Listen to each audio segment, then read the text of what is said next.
Okay, awesome. Hello, everyone. Thanks for logging into this podcast. I have Narayanan here with me, also known as Ryan. He is the Chief Business Officer and the co-founder of Unschool. And along with this, he's also a podcast host at Chalk Me Out with Ryan, which is the podcast that he runs. Previously, he was held multiple positions with ISEC, the world's largest youth run organization, both for India and for Nepal as well. So, Ryan, anything else in your intro that I may have missed out, please feel free to add on. Get into. I think you covered pretty much. I've had a fairly lesser experience with with the industry, but yeah, with the social sector for a really long time. I spent 6 years in ISEC, and the last 5 years I've been building Unschool. To be honest, yeah, nothing else apart from that.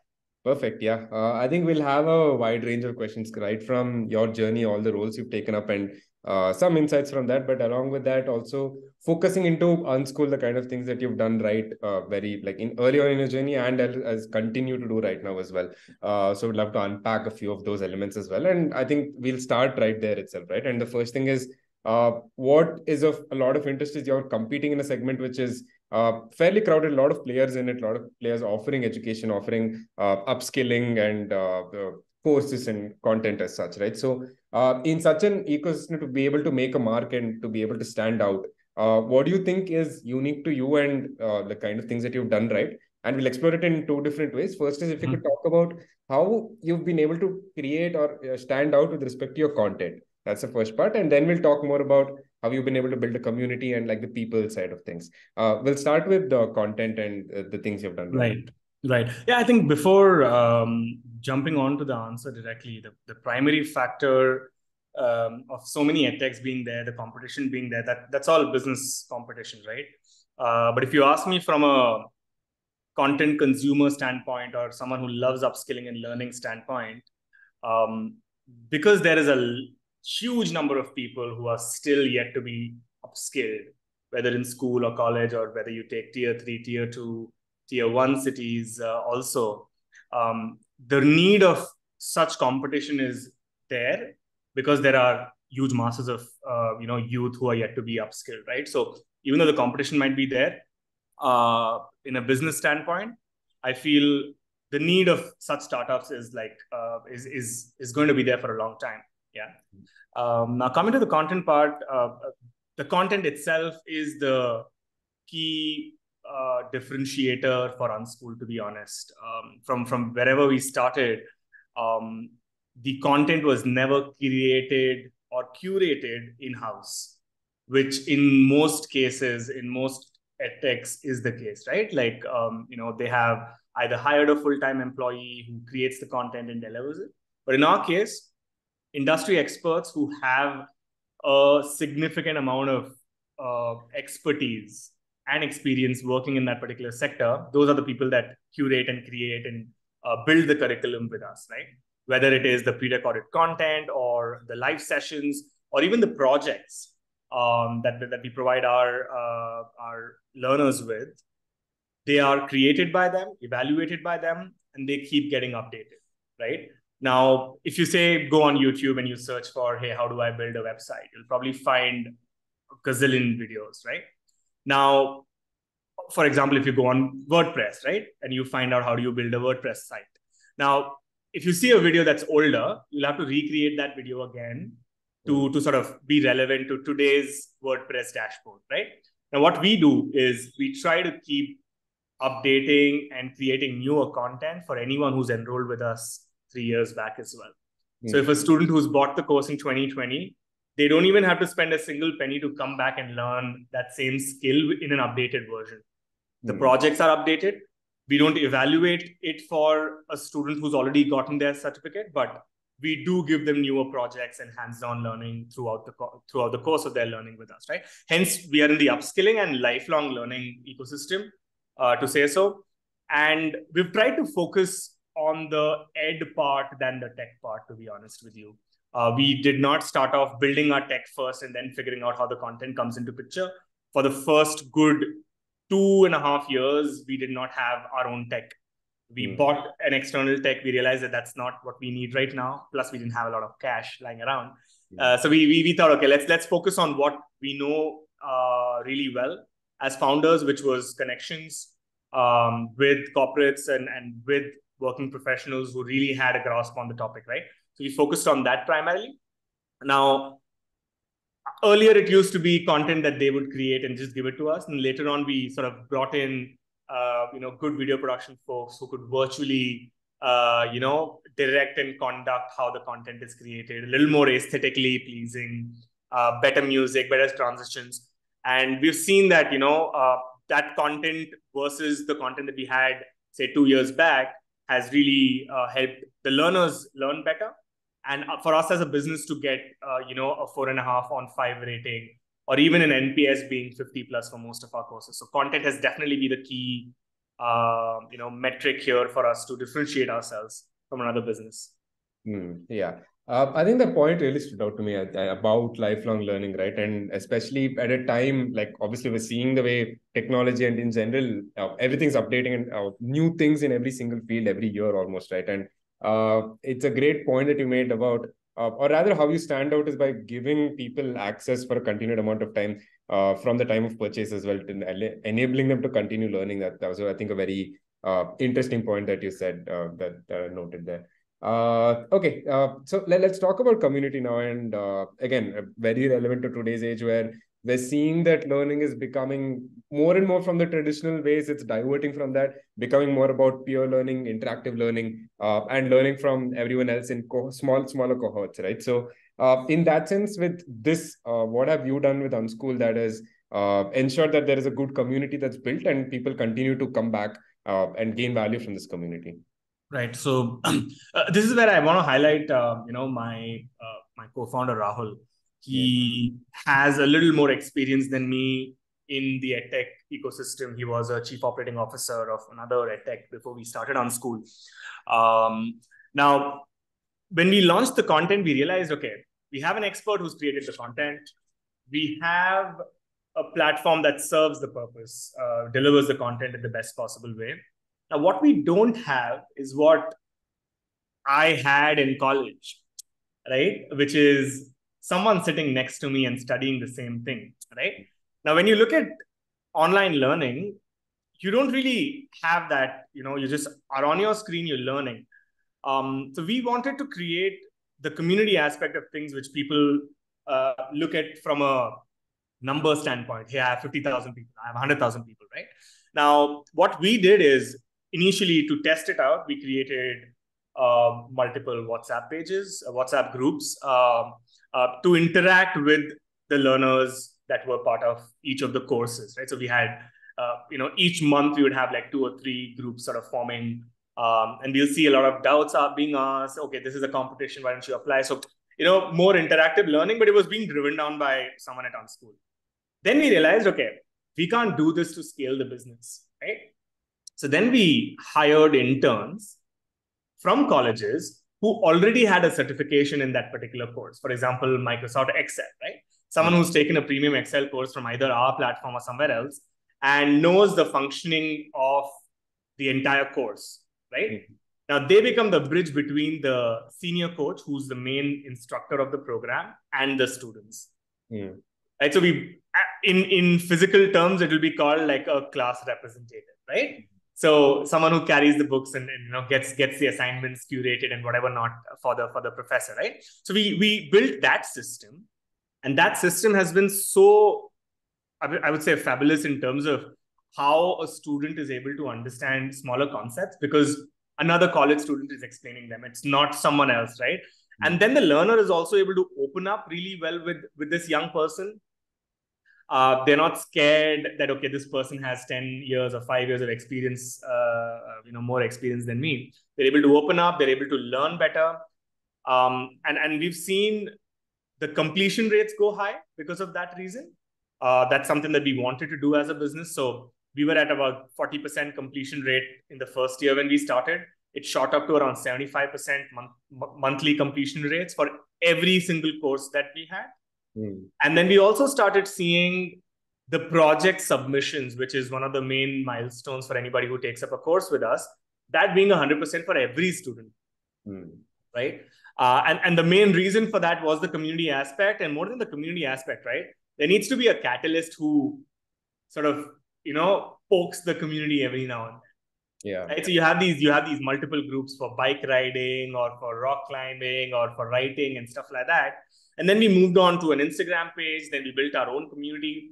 And then now we've realized, okay, now that the world is sort of back to normal, how it was in 2019 in India, they don't have a lot of time to interact with folks, right? So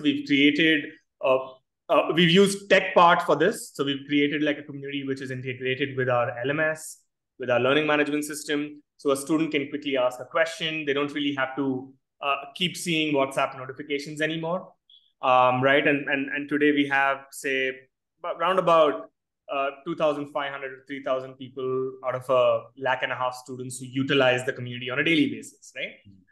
Either through discussion forums or through just asking a question directly to the instructor. That is, that's how we've built the community.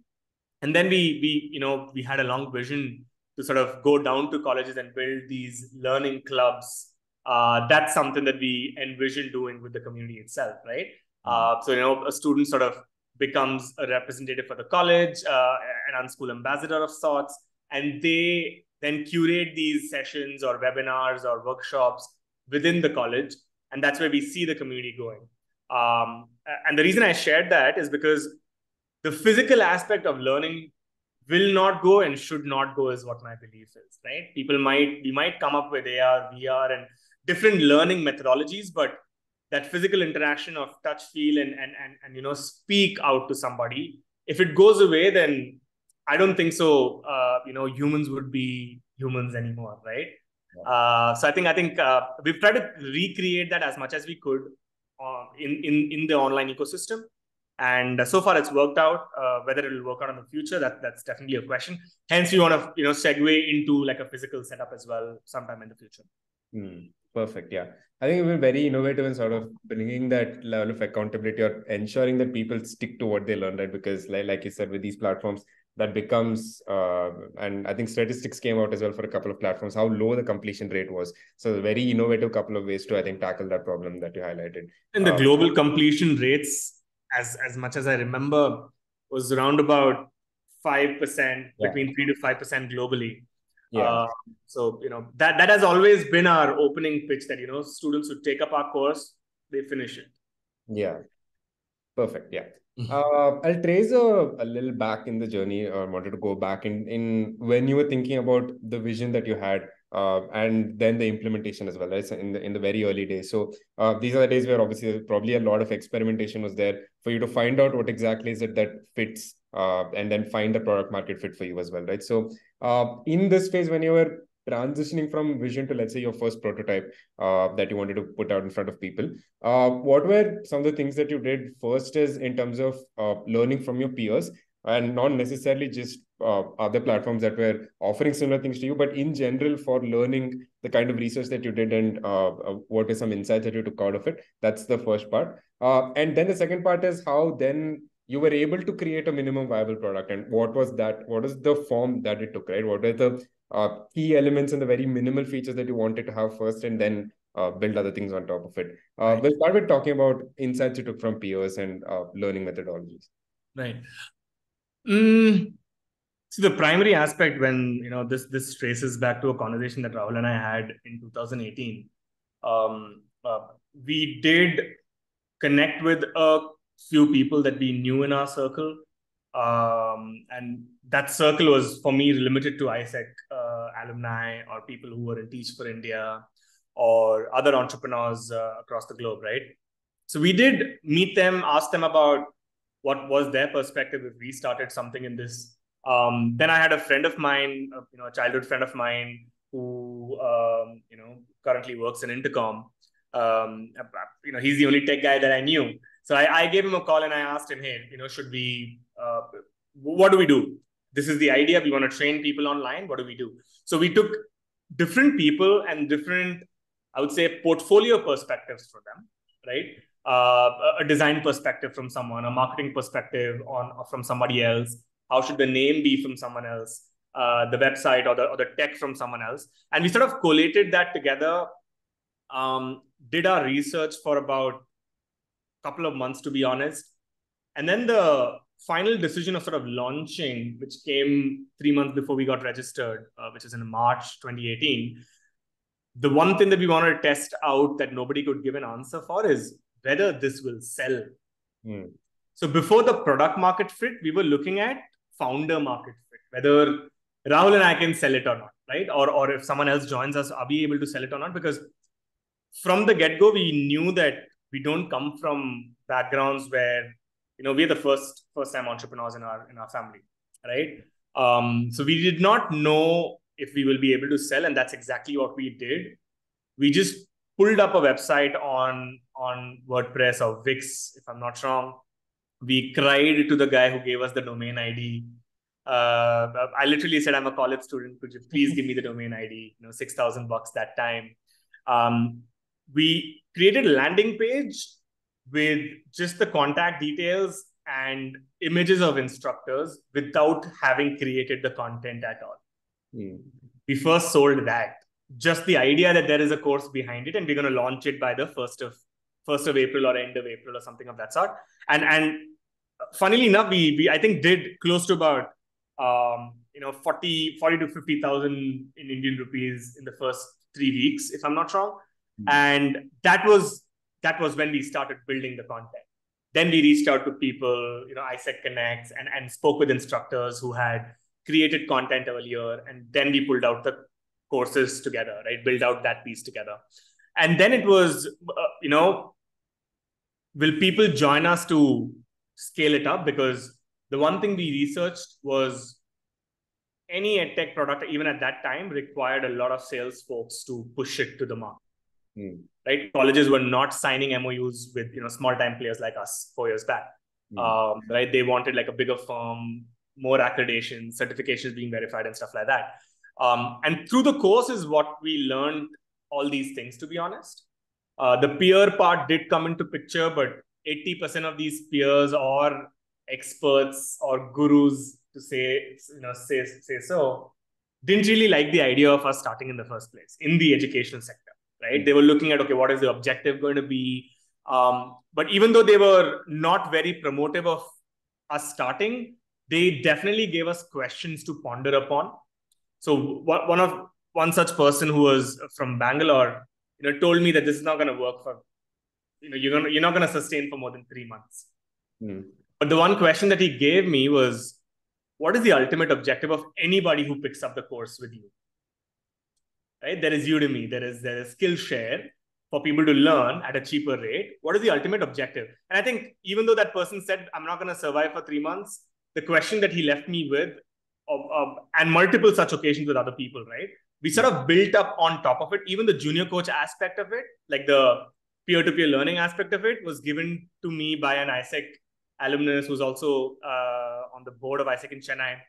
He said, hey, my kid is studying in US and they have this assistant professor concept where the kid becomes the assistant professor, the student, right? And so we picked up these pieces from multiple people via multiple conversations. And that's when we sort of built the product. And I think it was not one person or one interaction that we had. And most of it was implementation, right? These ideas could come from anybody. And that's where me and my co-founder sort of complemented each other in terms of product or support or tech or even, sales and operations for that matter. Right. So it was definitely a useful journey because, when you're starting off, you don't really know what kind of challenges you face, right? If you speak with people, learn from their experience is always good. But for an entrepreneur, having that self-reliance and self-thought is very, very important. Otherwise, the business is never going to be unique, right? So we did take these suggestions from people that we were in touch with, but most of it was, our decision when to do it, how to do it, and definitely what to do. Yeah. Perfect. Yeah.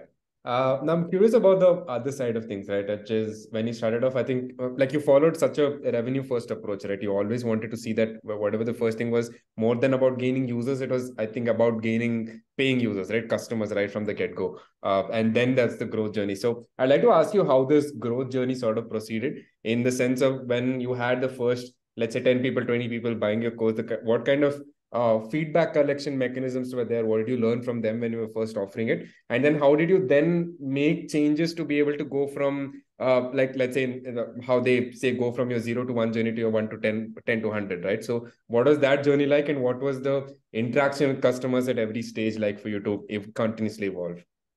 Super. So the primary layer that we added, we didn't have a product team until 2020 April. That was like 9 months into the business, right? So initial 8-9 months for us was, okay, let's just generate as much cash as we can, because nobody's going to invest in this business at a very starting point. And then how can we be sustainable with our own revenue? And then what we did was, through the little knowledge that I had about, Excel automation, or how to use sort of the Microsoft ecosystem, the Google ecosystem, we created milestones internally for Unschool, wherein the customer has to mandatorily fill a form for their minor project, which is the first milestone, the major project, second milestone, and their completion, right? So there were 3 milestones for the customer through which we took feedback mandatorily from them, right? So we had a mid-course NPS, a secondary mid-course NPS, and an end-course NPS. And this was like an elaborate form where they would rate us on content, the project, how was the instructor, how was the cost, right? What were the missing pieces that they felt as a learner? So that was our primary interaction with any learner. And I think in about 6 months, we had 15,000 data points, like 15,000 users, with maybe another multiplied by 6 or 7 data points for us to work on. And that's when we started creating the add-on bits for the company. Okay, let's have a community in place, a place for discussions. Let's have internship opportunities. Let's have a choice for projects, because, some students were taking the course from a similar classroom. Say 20 people in the same classroom were taking a particular course. And when they went to their college and submitted the project, the professor said, all of you have the same project.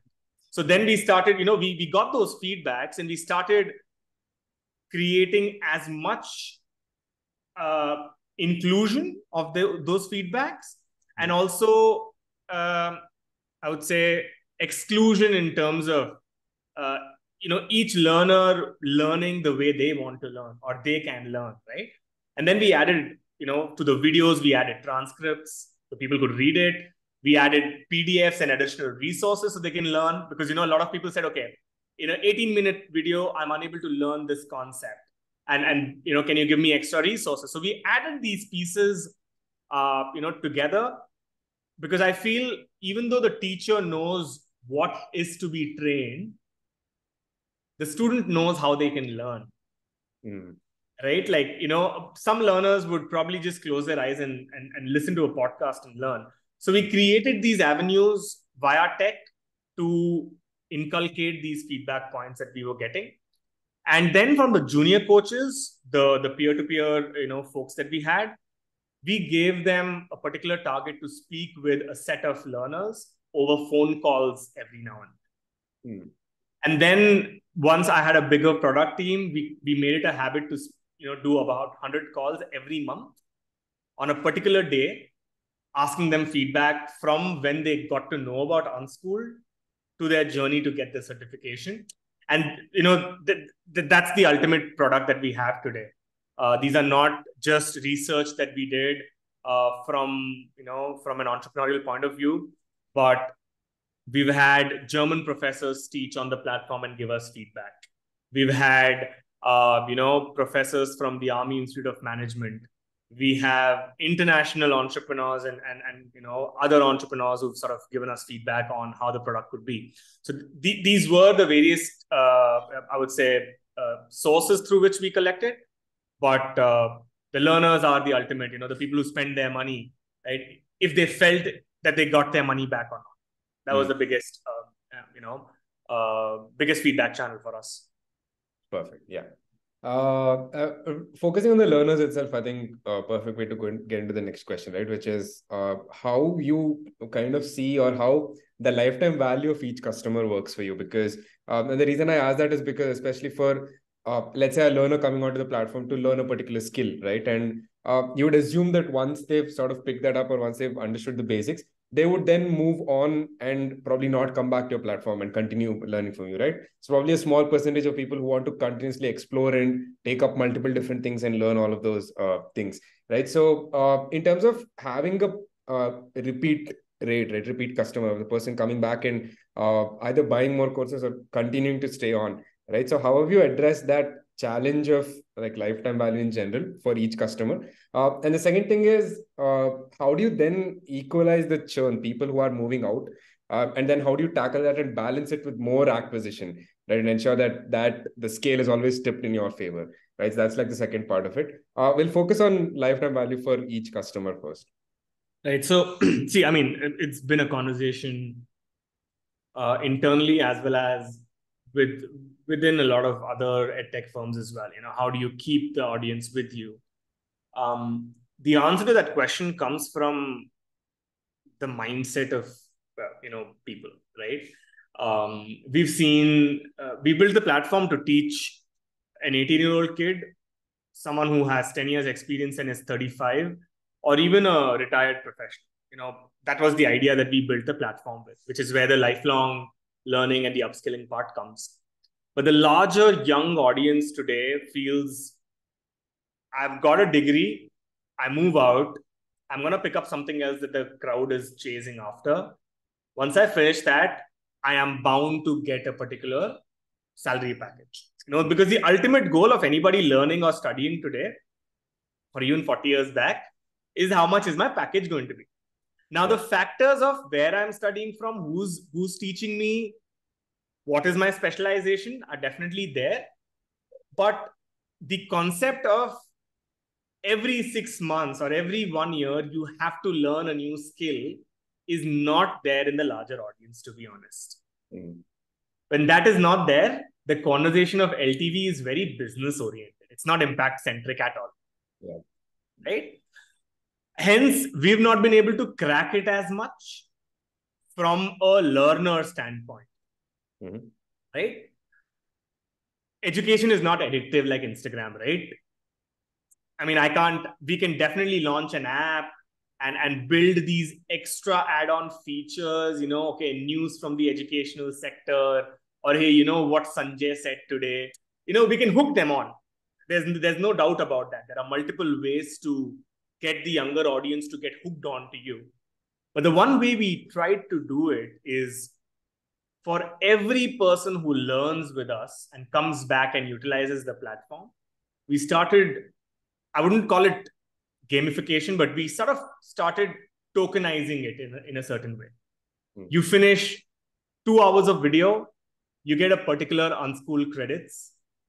You finish your major project and share it with the community, you get certain Unschool credits. So when I say tokenization, they get like a digital currency of sorts that they can spend to either buy a new course or to maybe get like a Spotify subscription, right? Now, there is a lot of capital involved in that. We did try that out. It worked out to a certain level. We started looking at, we started looking at how the physical setup works, right? Students are very competitive. So they want to participate in events. They want to be on a leaderboard. They want their name to be out there. So we started doing everything that college does onto this community. And we definitely saw from an average spend of about 3.5 minutes on our platform, it went during the best of our campaigns around 11.5 minutes per user on an average daily usage just on the community. Right? So if you take our LMS metrics, that's close to about 25 minutes a day. And from 28 minutes, including the community, it went to about 35 minutes when we were actively sort of working on the LTE project, right? Now, that part doesn't bring us capital as much because LTV in terms of, how much do they spend, right? So we did quite a few bits on that front as well, locking the project if they don't finish it within 30 days, and then charging them a certain amount.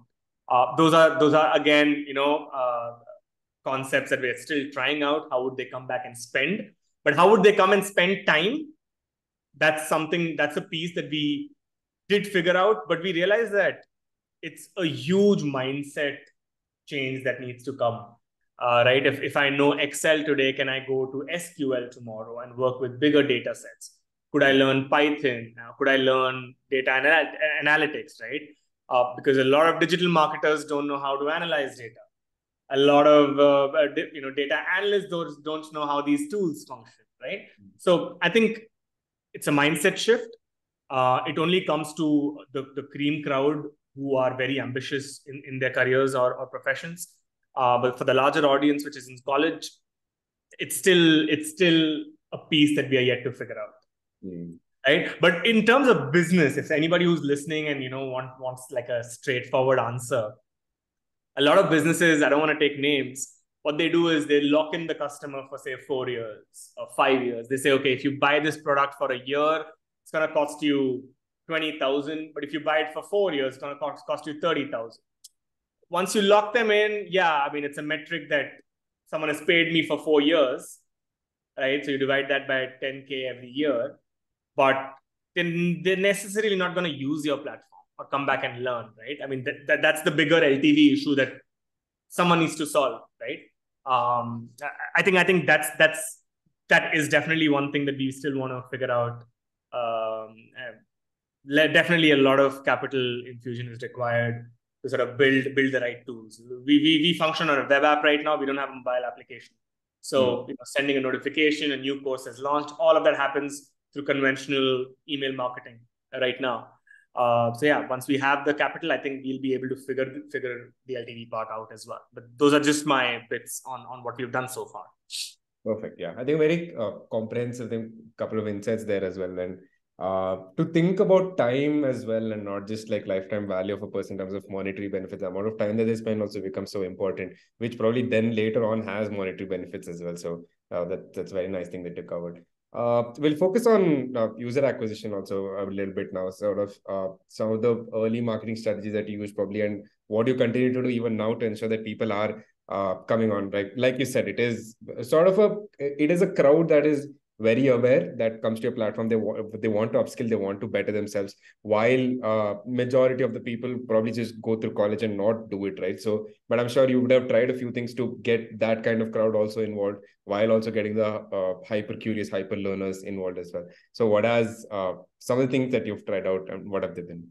Yeah, so I think what happens in college is, if one student picks up something, there are always like 5 to 6 people that follow, right? Because you don't have a lot of leaders in college, you only follow maybe 5 or 6 people within your classroom, or maybe 1 or 2 people, right? What we end up doing is we try to create that fear of missing out, to be very honest.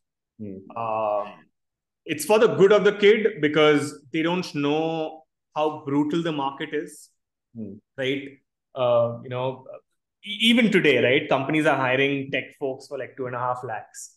But there are other tech companies or companies that are hiring tech folks for freshers at 10 lakhs. Someone with a mechanical engineering degree, with 1 year of front end development. So the market is very brutal. It's not true to serving everybody equally, to be honest. Hence, we try to create FOMO, so they at least have the right skills. But more often than not, in the acquisition part, what ends up happening, Pawan, is the kid is not chasing upskilling or learning. They are chasing the certificate part of it. Right? And they also don't know that the industry is so brutal that they don't give a rat's ass for what kind of certifications you have, right? So filling the funnel has not been difficult for us, but I feel from an impact standpoint, we are yet to crack the real way to get them onto the platform. Right now, we are definitely using a lot of marketing strategies, which is beneficial for us to get these people to enroll. So what happened in the pandemic is, we had a huge amount of people that came in and bought the courses by themselves. That time it was a pure, how much competitive is my pricing? If a competitor is giving it at $1,000, I'm going to give it at 950, right? And then people came. Today, we have our, our courses are approved by the National Skill Development Corporation. I'm able to get through to training and placement officers now, because they see a dream of, if my kid has this certificate from NSDC, they could be provided with multiple opportunities outside of placements as well, right? But the crux of someone coming to the platform will always remain that they want, or they have the, they have the thought of being upskilled primarily, right? But the other ways we've tried to keep acquiring people, like I touched upon, the placement directors or placement cells, is the B2B channel. We go directly to the college. We offer them a discounted amount depending upon the bulk enrollments that they provide us. And the ultimate idea here is to make sure that the student learns, because until they get out of college, they still don't know how serious they should take their life, right? So what we've started doing is, with a couple of colleges, making our courses elective courses within their curriculum. So more of a mandatory learning that they have to do over the weekends. And if they give that certificate after properly finishing the course to the college, they get the credits. If they fail, they don't get the credits. That's what we've tried to do in order to acquire a larger audience. And a lot of people speak about, okay, affordability. What we've tried to do is, I think people can afford a 2,000 or a 5,000 rupee course, but what's not there in the market is accessibility, which means that a student who's in a tier 3 small college where there are no placements, how can we impact them, right? How can they utilize our corporate connects after upskilling and getting a job or an internship, right? So we've tried doing that, and that has helped us to get about 45 to 50% of our learning community coming from smaller towns instead of these tier 1 institutions or tier 1 cities, right? Those are a couple of things that we've done to acquire more folks. Perfect. Yeah.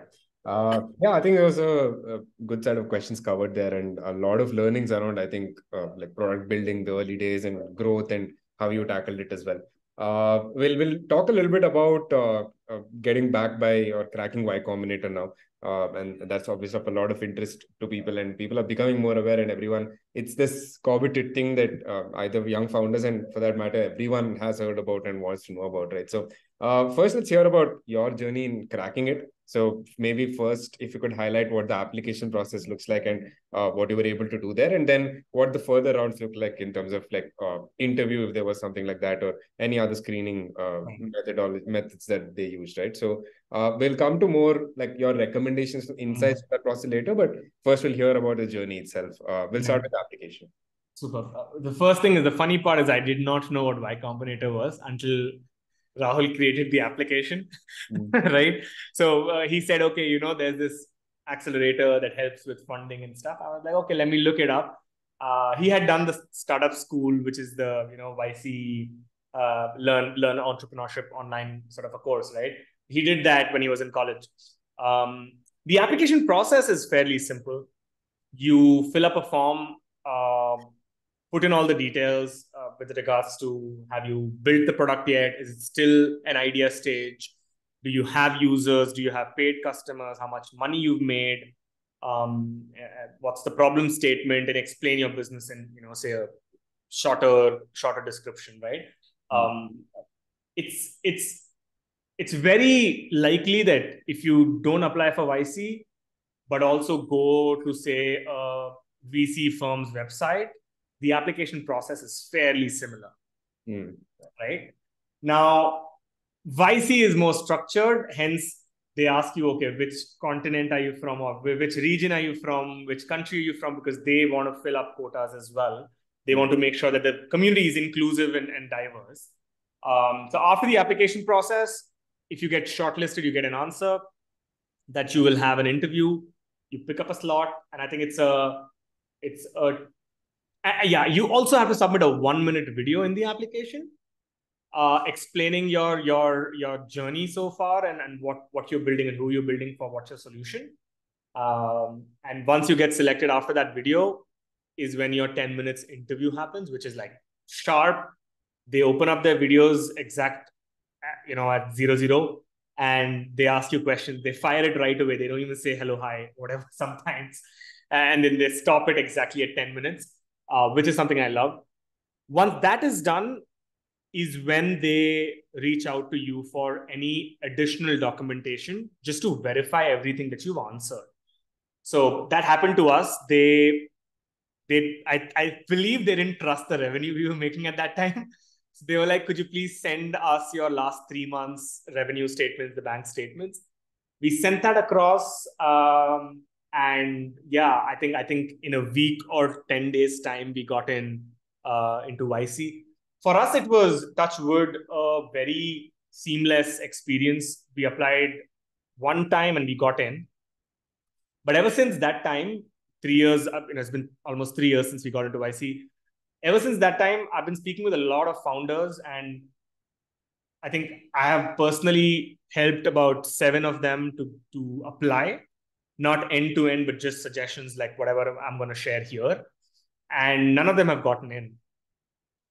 These are tech SaaS companies. These are, direct to consumer companies, multiple sectors as well, but they have not gotten. And I think it's probably because of what YC focuses at during particular cohorts.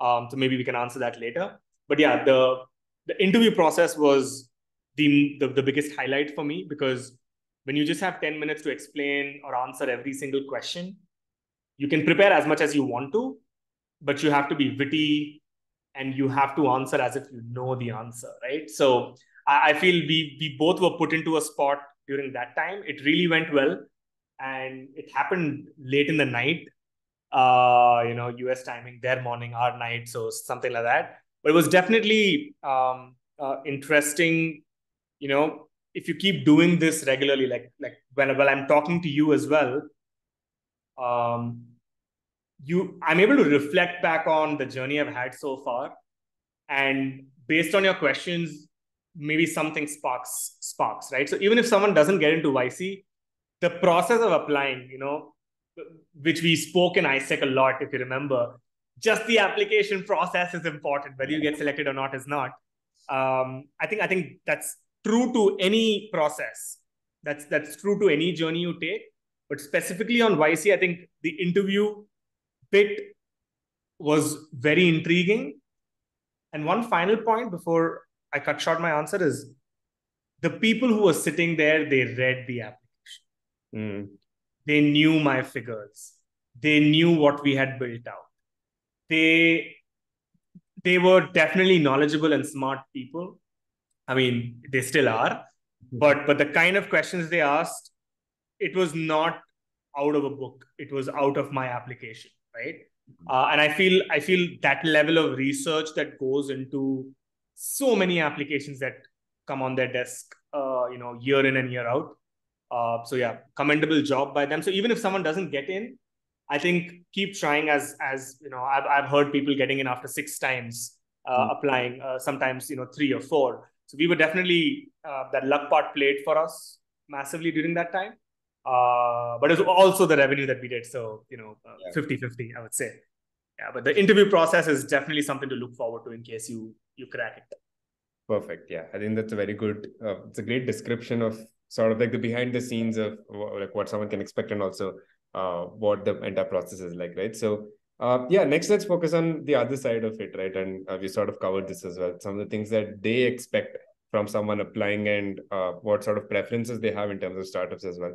And again, we look at it in 2 fronts. One is in terms of the startup and its user growth journey and its product journey. What are some things that they expect there? By product, I mean level of product readiness that is there, and user growth is again the trajectory that you have, number of users and revenue, etc. So what are they looking for to there, or is it just like a mix, or is that doesn't matter? You can just mention the weightage for that. And the second thing is, as part of the application or what they see more on the software aspects, right? One is in terms of the founders. Is that something they're particularly looking for when it comes to founders, from whether from your interview or from your application? And also, when they ask you to define your startup, how important does that become? In I think you said you had to define it in like a short way, right? To mention what it does in a very small way. So how do you sort of crack that, and what exactly are they looking for with that question? These are like the two elements. We'll talk about the first side, the product and growth side first. Right. So, see, there is no matrix that they follow, to be honest, right? I might be wrong in the case of maybe the cohorts that they run today. But as far as I know, we had multiple sectors. We had people with different, different stages of business. We had people who had, sorry for my French, but shitty products. We had people who had made a lot of revenue. There was a mix of every founder that you could expect, or every business that you could expect, right? You'd be like, oh, I could have built this. But what they really want, I feel if I put myself into, say, a visiting partner or someone from YC, they look at someone who is figuring it out on the go.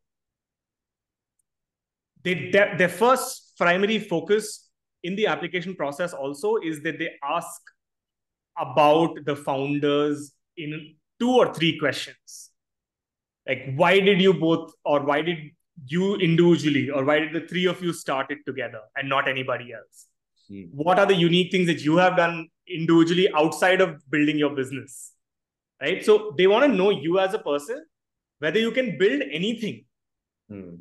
Because there have been cases after the 3 months of cohort that people have completely pivoted in the last week before the demo day or the pitch to the investors happened, and they have started making money. Right? So they are looking at people who definitely have lesser ego, definitely have removed the hat which says, I know it all in my sector or my function. And they're looking for makers and believers and learners who don't, who know that they can pivot. And I've seen a recent news. There was this, I might be wrong, but this company, the second name, the pivot name was Virak. The primary name, I don't know if it was Bima Pay or something like that. Yeah. They pivoted. They did a pivot, and then they got bought out. And they did a pivot, I think, after 6 or 8 months of graduating out of the cohort. Right? So these are not people who are looking for an entrepreneur who is stuck in the rut for like 3, 6, 12 years and is yet to figure out, but they're looking at faster exits. They're looking at bigger brands. They're looking at real impactful products. We had folks who were creating air filters in the cohort. We had people who were creating tools and systems to save passwords. We had blockchain tech. We had fintech. We had everything, right? So I think the idea of having a matrix is not there. It's more to do with how the interview process goes and whether what is in the application is true to the founder on a live call or not. Right? I think that's the primary bit. They don't really care about, do you have a beautiful tech or not. They maybe pick up 1 or 2 things, whether the idea is brilliant, or if the idea is not brilliant, they look at, have you sold it to someone, even if the idea is not brilliant, right?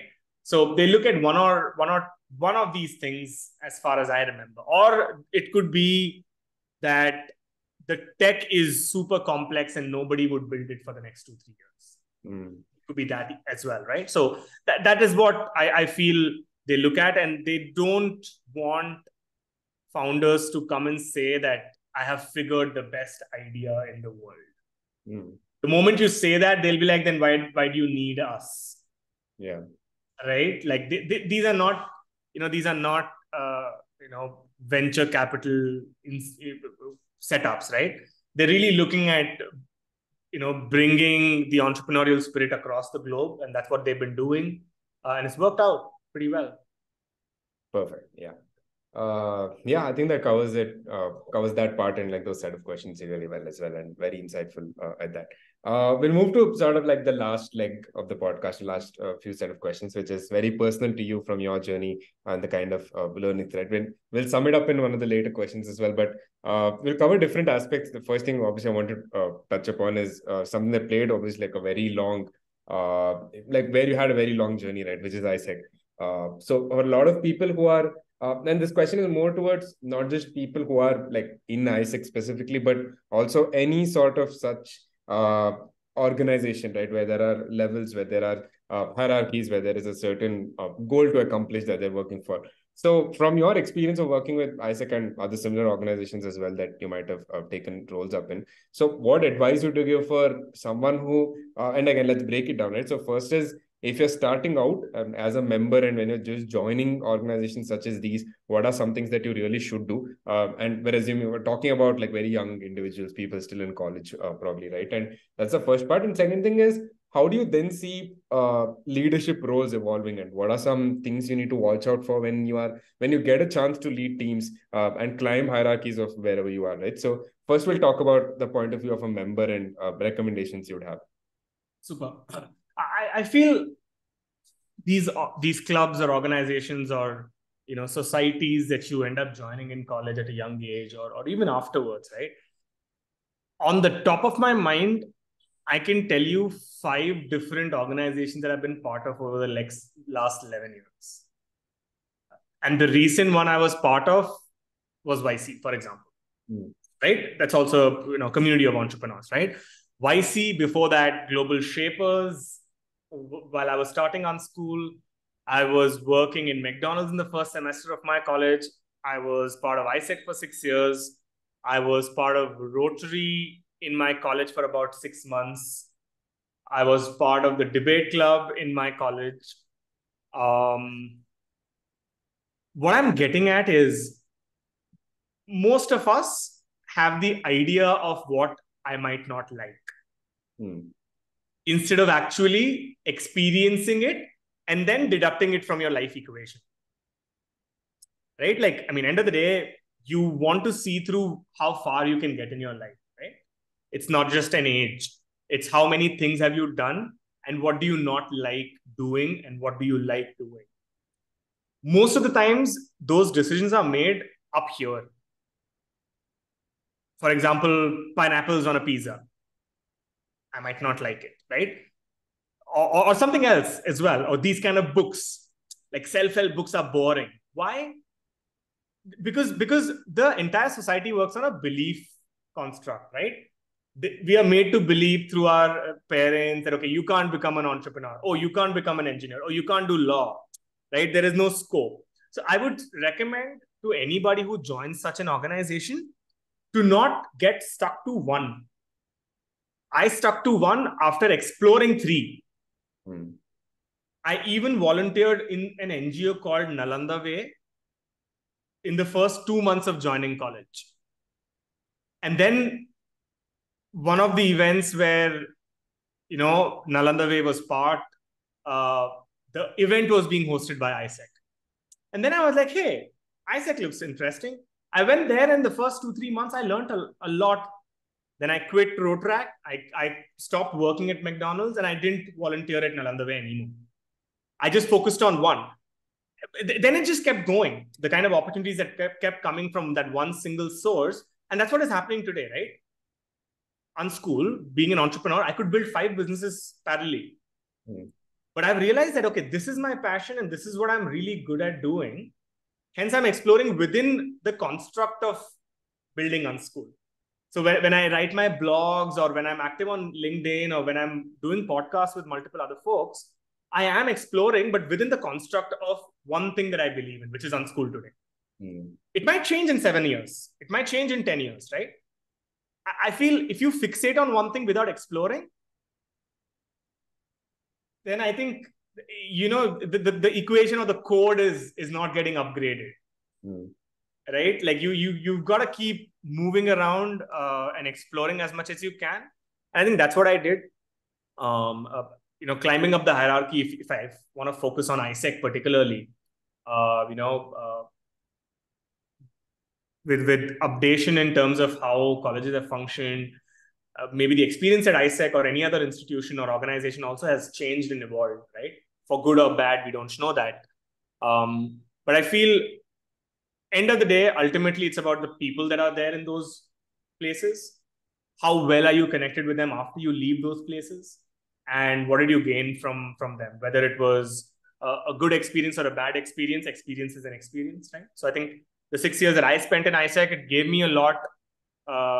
Even today, I reflect back on the journey and see what kind of takebacks I had instead of what were my low points. I always look back at my aha moments because that's where I feel I've learned the most. Right. So, and the other thing is that, when you are exploring such things which is not giving you money, I think it gives you back something way more, which is, values, which otherwise in companies you won't get. Because, you are probably 25, 26, you already have your own beliefs, you won't get those. So I think ISEC gave me a lot of integrity as a value that I hold. I am a very straightforward person. If I don't like someone, I tell them. So that's something that ISEC gave me, right? Not to sort of circle around or beat around the bush. A couple of other things in terms of stuff that has helped me build Unschool also, right? My approach towards business to business partnerships or partnerships in general or collaborations, right?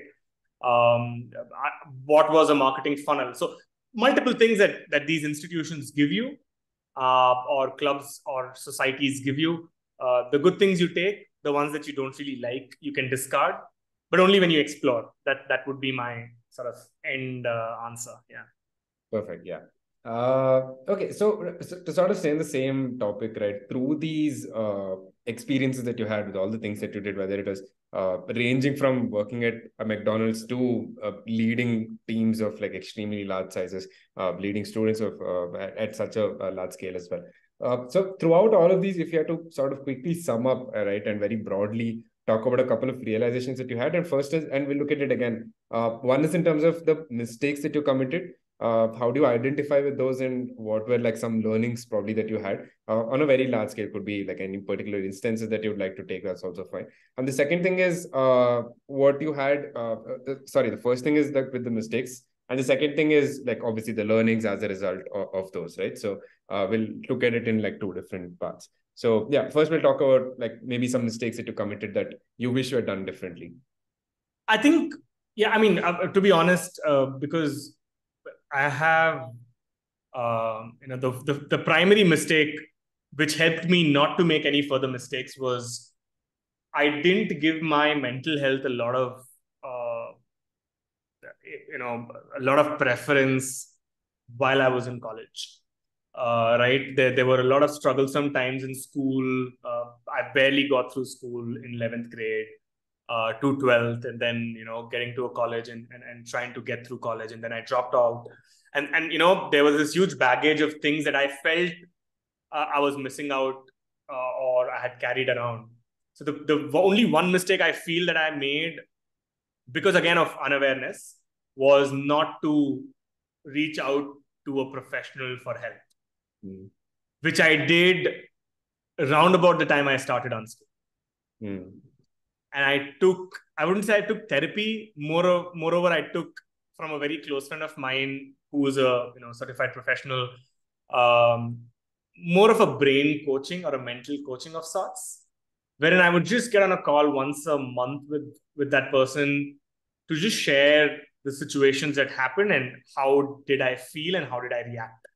And that really helped me to be who I am today. Anything that I make as a mistake, which is one thing, I take that as a learning today. For example, I keep thinking I should not have gone to Nepal for a year.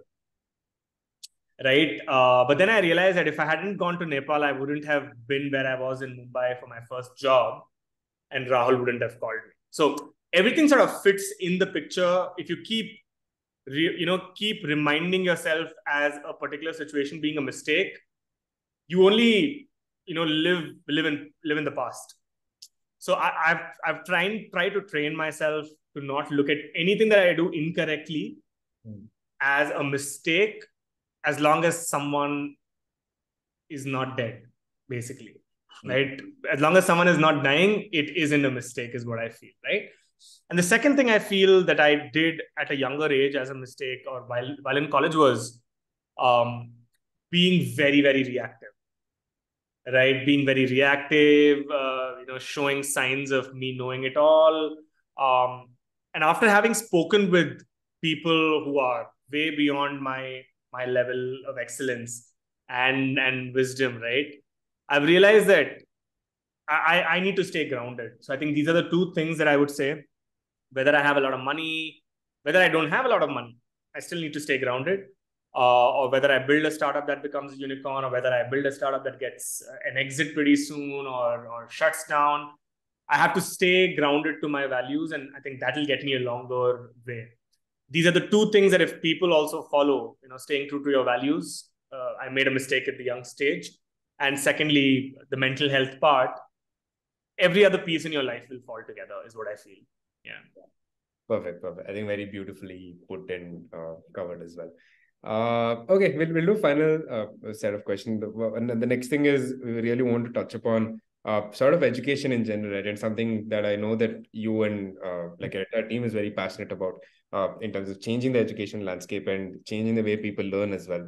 So in this, what would you say, or what is your reflection on first?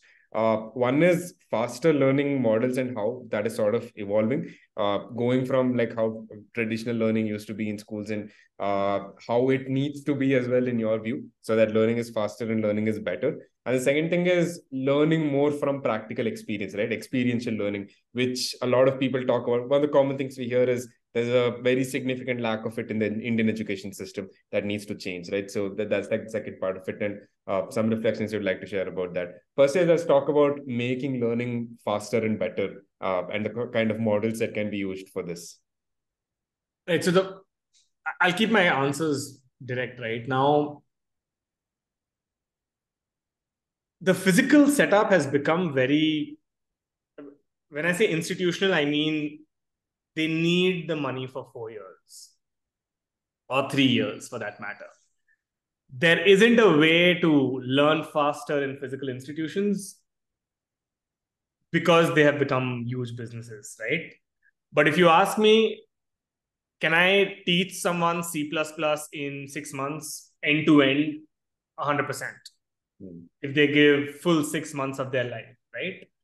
But what happens in colleges is I'm learning 5 to different subjects, different concepts in those subjects, completely unrelated in most cases, from not just the degree, but from the courses that you're learning together as well. Which means the model needs to be very primarily preferential.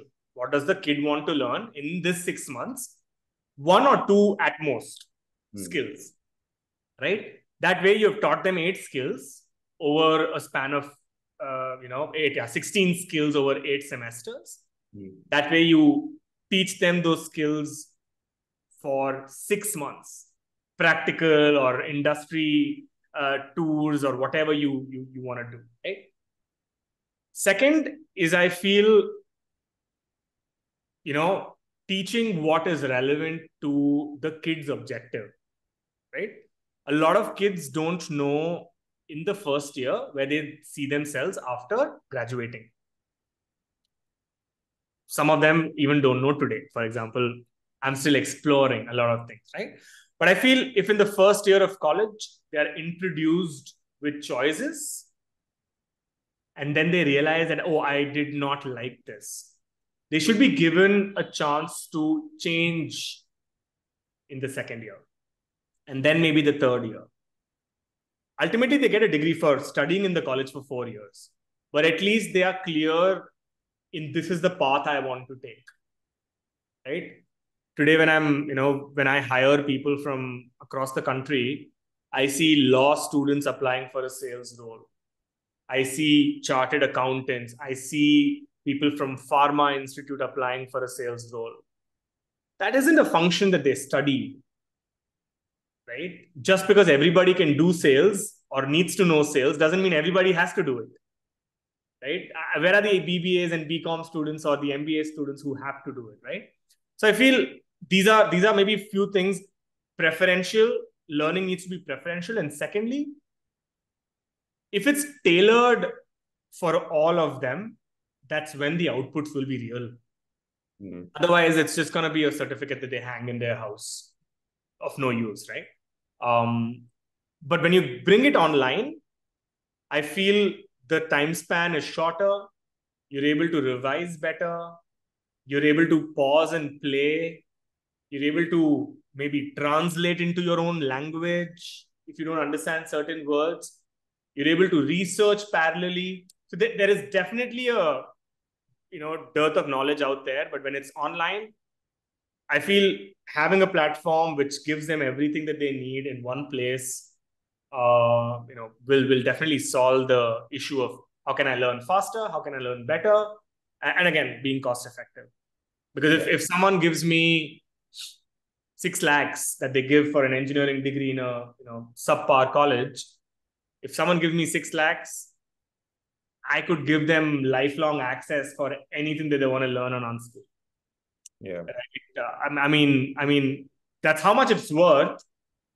Then they end up paying like 2,000 bucks. That's the comparison, right? And that's why the businesses that come up in this particular sector need a lot of capital infusion from the top instead of from the customer standpoint. Yeah, that makes a lot of sense. We'll talk about practical learning now, and over here we'll talk about things like internships, projects, certifications, courses also for that matter, which I think sort of falls under that as well. And how do you sharpen your skills? Like what kind of experiences do you pursue? How do you we'll cover a lot of things, like from looking for opportunities to pursuing them, finding the right avenue for learning. And this is all from like a practical standpoint, from the point of view of applying a particular thing that you have learned. So what would you say are like some short ways, not short ways, rather just some ways that are almost guaranteed to work, that people normally use to great success? The first thing is, the dialogue that is there in the young folks today who are in college, because accessibility of things have increased. It has also increased incomes in families, and then thereafter the pocket monies of kids. When I was in college 10 years back, I didn't have a WhatsApp. I didn't have WhatsApp. I didn't have a phone, right? I used to have like the Micromax phone. So accessibility to things was limited.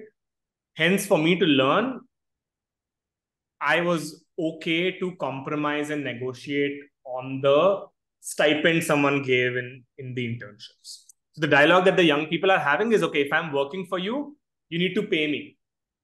And then these so-called creators and influencers who don't run real businesses also speak about you can't have someone work for you for free, right? I mean, see, you want to learn something, certain things are invaluable sometimes.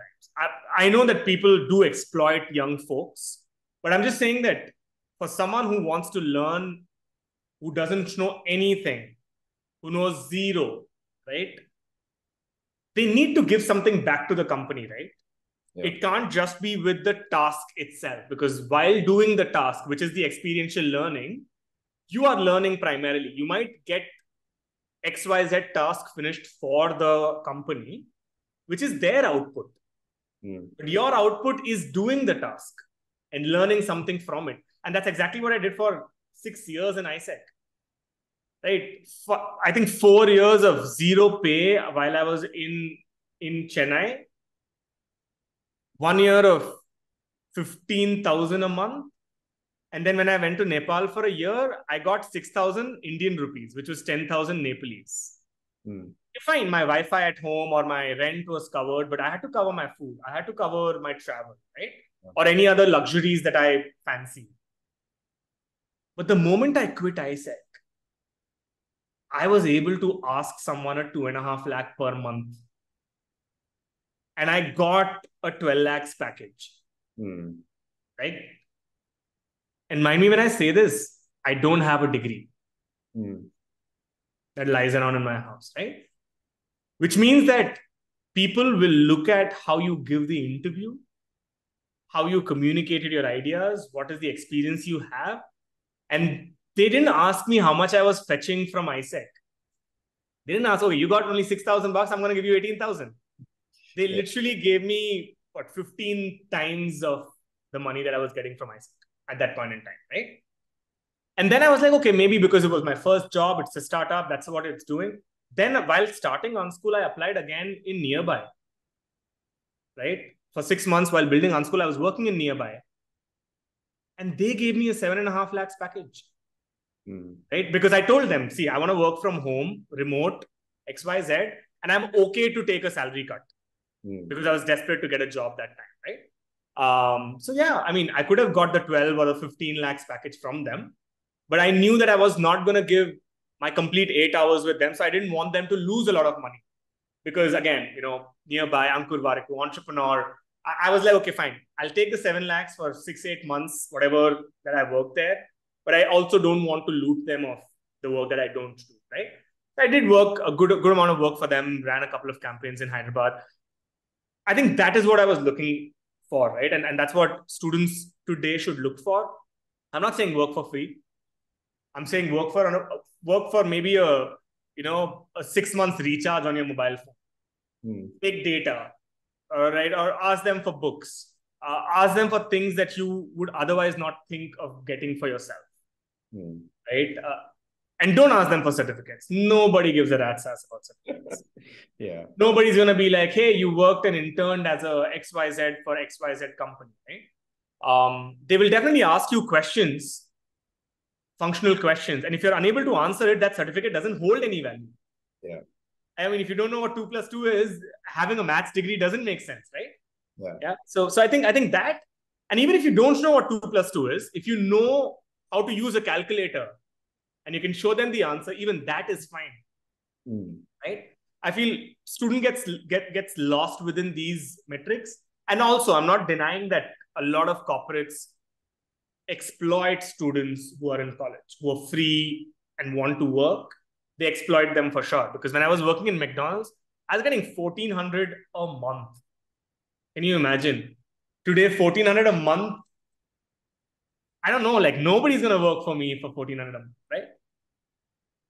But I do have some really good interns from premium institutes that only take $1,000 from me a month. But then I teach them, I give them my time, right? So yeah, very few of them, just 4 or 5 of them. Yeah. The rest of them want their shares. Yeah, perfect. Look at the other side of education, or make it more tailored towards your journey, right? And something that we like asking everyone, hearing their answers as well. The role of dialogue and the role of experience-based education in your life, right? And how has that impacted you? And again, in 2 ways. One is, how has it first helped you set more realistic inspirations for yourself by looking at people and what they're able to accomplish and what you can get to as well in a few years and where you want to get to? And how has it also helped you in general form better models for thinking, not just maybe towards your work, but also personally as well, in terms of the things you value, the things you hold in higher regard compared to other things, right? So if we could hear about that journey from you. Right. See, I have always loved conversing. And I've also learned through my ISEC journey that not conversing with everybody is good. So I know who to speak with or who to cut short a conversation with, right? It's for me, it's been always exploratory, whether it was starting a podcast. I am someone who personally gets, inspired. So my blog is inspired by an author based out of Netherlands. Then I started following so much that, he has a podcast. I can do it. Then I heard about him, listened to his story, and I realized that, his life was similar to mine when I was in college. Then I pinged him up on mail and I said, hey, I want to record a podcast with you and I want to learn from you. And he got on a call with me. I had to chase him for a good 7 months, but he got on a call with me, and those 90 minutes were better than me reading his books, to be honest. And that's when he gave me certain recommendations off the record that I am following for the last 6 to 8 months. And that's helped me a lot. Then it also comes from having conversations with people who are really well in what they do. So today I've been active on LinkedIn. I had my account for like, I think 9-10 years, I guess. But I've been active very recently through the common friend of ours, right? And he helped me set up this month so well. And I was like, okay, let's just do it, right? And there was one day where, my sleep got broken at 5 in the morning. And I looked at the message, and this guy who's, helping me build content, he messages at 5 in the morning saying, please post today. I woke up and I did not feel like posting. It was about 9:30 or something. But I was like, fine, because someone else is helping me build. I went and posted.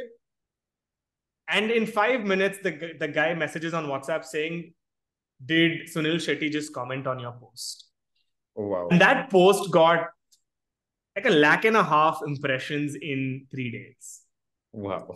Right. So I feel where I'm getting at is the day you feel not doing something, these conversations and these people that you've built through your journey, they help you get that push forward. And if you take just the 1/2 inch forward, everything you worked for the last 6 months comes together. Yeah. Right. And that's why I believe in this one statement, and it relates with conversations and people. What doesn't move is dead. So if you are someone who doesn't like to talk to people, start doing that. If you are someone who doesn't like to read, start doing it. If you are someone who doesn't like to do XYZ, explore and then do it, because you might not know, it might get you the best outputs, right? And yeah, I think most of the leaders or entrepreneurs that I've met, people like Varun Dugirala, Scott Young, or Stephen, who runs a marketing agency and a podcast, they always speak about how growth is not external. It's not extrinsic, but it's intrinsic in nature. More often you have conversations with the inner circle that you have, which means yourself, your family, your brothers and sisters, and your mothers and fathers. That's when life becomes a lot more fulfilling with anything you achieve externally. So Varun Dugirala was saying that, he spends XYZ amount of time with his kids and then also takes out time to do the kind of things he does otherwise, right? Because that level of accomplishment doesn't come when you're standing alone on the top. Right? What have you built? You're on the top, but what have you built? You can only enjoy the journey of climbing Everest if there were people around you that you really wanted to be around you. Right? So I feel that even though you're having a conversation with someone, it should be very intrinsic. It shouldn't be for the fact that I'm telling you to have a conversation with someone. And then networking, and then knowing people, and then being in touch with them.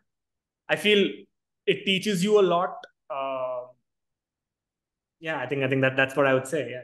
Yeah, perfect. I think very interesting points that you spoke about it, and something we talk about in ISEC a lot as well, that going out of your comfort zone to try all of these different things and how important that is. I think you sort of extended an argument and gave like a very good reason as to why people need to do it as well, and like a good way for someone to think about this. Like for example, a lot of people think that I'm confident, right? I do believe I'm confident, but if it were not you, but it was, say, for example, someone else was there and I was interviewing them, I would be nervous asking any question, for sure. Today, even when I send out an email to somebody, I am nervous how they would respond back. I am nervous how the 1 hour call with them is going to be. Anytime I get on the stage, I am a little underconfident. But it's a year of experience that asks me to shift gears in those 10-15 seconds and take my role, right? Every day I enter office, I don't know how tomorrow is going to be, right? So I feel everybody should take it that way, that, the other person that is giving you these motivation and inspiration is also going through what you're going through, or has gone through it sometime in the back. Yeah. Everybody has a journey perfectly. For sure. Yeah. Awesome. Okay, we'll cover one final question, and again, this is something that we just like asking everyone. Sort of just very interesting to see the diverse answers that people give, right? And for you, it's going to be a little different. And the question is, if you could go back to college and do something differently, what would that be? And normally we ask people what they do differently in their first and their final year. But for you, I'd like to ask you: one is first year will keep it the same, what you do differently. Second thing is, if you're chosen to complete your degree and complete college the duration, what would that be? What would some of the things be that you would have done that you probably feel like you maybe missed out on a little bit, right? So It's a start funny us off. question for me. Yeah. No, because I've been exploring going back to college as well. Oh wow, brilliant. Yeah. I've been exploring for sure. Um, I think the first year of college, what I would have done differently is not quitting sports. I quit sports in college. Didn't play a lot. I feel that could have changed the way maybe how my presence was there in Chennai. Right, Chennai is known for lawn tennis, beautiful academies. Maybe I could have done that while I was in college. In fact, even my college had a tennis court. But I feel the circle of friends that I had were a little more adventurous. So I did end up doing many adventurous things with them, doing night outs, not in home, but, going out and seeing a meteor shower in a jungle and stuff like that. So I feel that is one thing I would have done. But I think everything else did fall into place in my first year of college as well. I did not stay at my family house. I was in a hostel. I would go for my runs just to compensate with my sports stuff. But yeah, if I had continued playing lawn tennis in college, I think that would have been a big game changer from a physical standpoint. Yeah. Perfect. If I had finished the degree, I think I can still finish it. See, I was not someone who flunked. Okay, I just didn't give the exams. For one reason, that I did not have attendance. But if I accumulate my marks until the fifth semester, I think I was at a 7.2 average. It was not bad, right? If I give my exams now, I'm pretty sure I could ace it and get to like a 7.8 CGPA for sure, right? Yeah. Now, when I was saying that I want to get back and do it, like that's the first thing. There are definitely slots available to go back and give those exams. Maybe this semester or next semester I'll try to do that, and that's another story for another day. But if I had finished it at that time, I think the pressure of me thinking and wanting to do an MBA would have been a lot more at that time. Or maybe my parents would have asked me to pursue and do an MSc degree or a PhD centric, because my family comes from a very extensive educational background. Mom's been a teacher. A couple of my, uncles have been professors and deans of colleges. So I would have probably pursued that pathway. But because ISEC fell into the picture, that's one of the reasons I also quit. I wanted to give more time to something that I was passionate about. But if I had completed, maybe that would have been a route. If not, I think I would have maybe not gone to Nepal and I would have gone to, say, another European country. Because with a degree, getting a visa and stuff would have been a little easier for me. Maybe that if I look back at it. But at that point in time, nothing was clear. Yeah. Perfect. Yeah. Okay. I think great note to sort of like conclude as well. I think bring this to the end of all our questions. So Ryan, thank you so much for doing this with us. I think so many different aspects that we covered, so many insights from each, right from like starting up and your journey over there, some very specific scientific insights rather to then more talking about your journey and the softer aspects of it. It was a great conversation overall. So yeah, thank you so much again. No, my pleasure. Thanks for having me. There could be some factual anomalies here and there because it's a live, it's not a scripted thing. So whoever's listening, if it's incorrect, kindly accept my apologies. But yeah, if you like it, yeah, go on and share it across. Perfect. Yeah, thanks a lot for having me over, Pawan. Pleasure's all ours.